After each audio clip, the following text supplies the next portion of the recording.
G'day guys, welcome back to the channel, and today of course we are here to review AFL Fantasy for round 18, and oh boy, absolute carnage on my end throughout the week. So we'll first cover a couple of actually positives throughout the weekend. I did have Harry Sheezel with a 113, good score. Tom Stewart was 112, I love that. Jordan Dawson with the 129, Andrew Brayshaw with the 138. Zach Merritt brought him into the team, he got 102.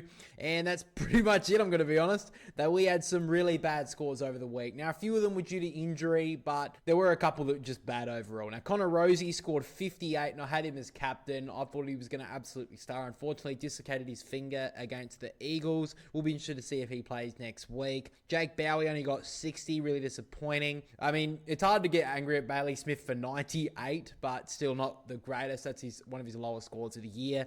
Nick Dacos only got 78 in the end. Tom Green, 79. Rowan Marshall with the 70. But then we get to two absolutely dismal scores. Matt Kennedy got 30 points and James Peatling got 36. I don't know what happened to either of them guys. Now, I know Peatling did suffer a little bit of an injury throughout the game, but 36 simply isn't good enough. And Matt Kennedy, I think he will respond next week. So we'll get to the trades in a moment, but 30 is simply not good enough. So my end score in the end was 1,940. I think a lot of that has to do with the captaincy call with Connor Rosie. I think he could have got a lot more than 58 in the end, but the rank for the round was 40,000. Simply not good enough for me. But now let's move to my brother's team, and he had a few injury concerns throughout his week, but he did score 2,093. Now he had Nasai Wanganeen-Miller have an issue, obviously, with the tag from James Jordan, but he did have some good scores as well. He had Lockie Ash with the 105. Jordan Clark responded after a poor week against the Swans with the 113. He also had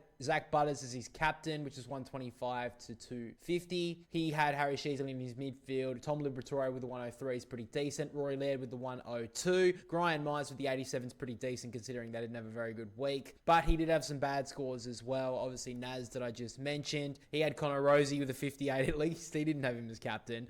He also had Tristan Cherry with 58, a very bad score from him. He had Matt Kennedy as well, and Taj Houghton he had to put into his team, only got 54 in the end. But his rank for the round was 12,846, so you can't complain too much about that. But for now, let's get to the trades over the week. Now, my trades in the end were out Jake Bowie for Lockie Whitfield and Peatling out for Jack McRae. Now, these will change depending on injury news coming up. Connor Rosie, probably the big one for me, and Adam Chera as well could be under some MRO scrutiny. We just have to wait and see.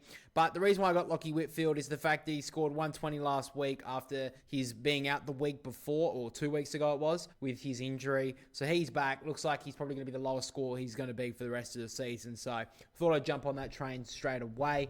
And Jake Bowie out. Was a very good servant of my team for a very long time, but I think it's time now that he does go. And James Peatling out, had to get rid of him. I was going to get rid of Isaac Rankin because he's playing a lot more forward at the moment, but 36 from Peatling, I can't trust that score at this moment. So I've gone back to Jack McRae. Now I got rid of him, I think it was 2 months ago when he had that injury and was out for a few weeks, but since returning and from the bye, has scored plus 80 in every single round. And even against the Swans last week, where he wasn't exactly like premier, we didn't see him a lot throughout the night, he still scored 80 odd points. So I'm going to take that risk. I'm going to go with Jack McRae at this stage. Now my brother's trades for this week are Rosie out for Whitfield and Cherry out for Grundy. Now he did tell me as well that this will depend on how Cherry goes if he does get suspended, and Rosie with his injury as well. But he brought in Lockie Whitfield for the same reason that I brought him in. Probably the lowest price he's going to be for the remainder of the season, so I think it's a good time to get him in. And Brodie Grundy in career best form, in my opinion. And he's been, I think, the highest rated player on champion data for the last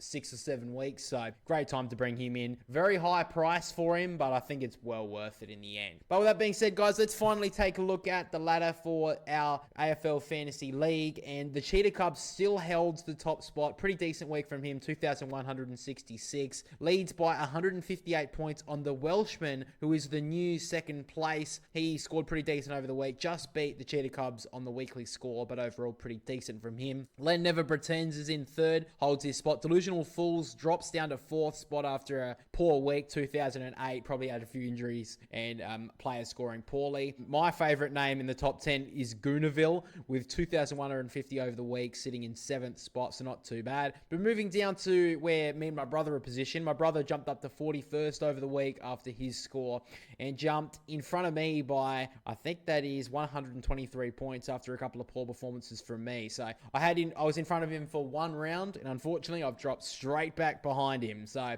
dropped the 43rd spot after a pretty poor week from me, 1,940. Thank God I didn't have Nick Martin, by the way. So many people got lured into him picking him as captain. I just got picked up by Connor Rosie. So I think I would have scored a lot better with Connor Rosie getting a double score. I think he would have got 100 at the very least. So got a little bit unlucky there, but unfortunately for me, just have to deal with that in the end. Been pretty good on injuries so far this year, so I guess I got a little bit unlucky on that one. Now, Seymour Bush, I remember him from last year being in our AFL fantasy competition. Has been pretty low so far this year, but one of the favourite names for me. Has jumped into 46th spot, so hopefully he can have a good rest of the season. For me, want to try and make the top 40 now. Top 30 I think is too far away, so at the very least I want to beat my brother, but it's going to be a bit hard from here. So we'll have to wait and see. That's pretty much all we've got for the review for AFL Fantasy this week, guys. Make sure to let me know down below your trades going into the rest of the year. With the head-to-head leagues, we don't have one for this channel, but that will be coming up the finals soon, so make sure to get your teams ready for that. Guys, that's pretty much all from me for this video, so make sure to like and subscribe if you did enjoy it, but for now, we'll catch us all in the next one.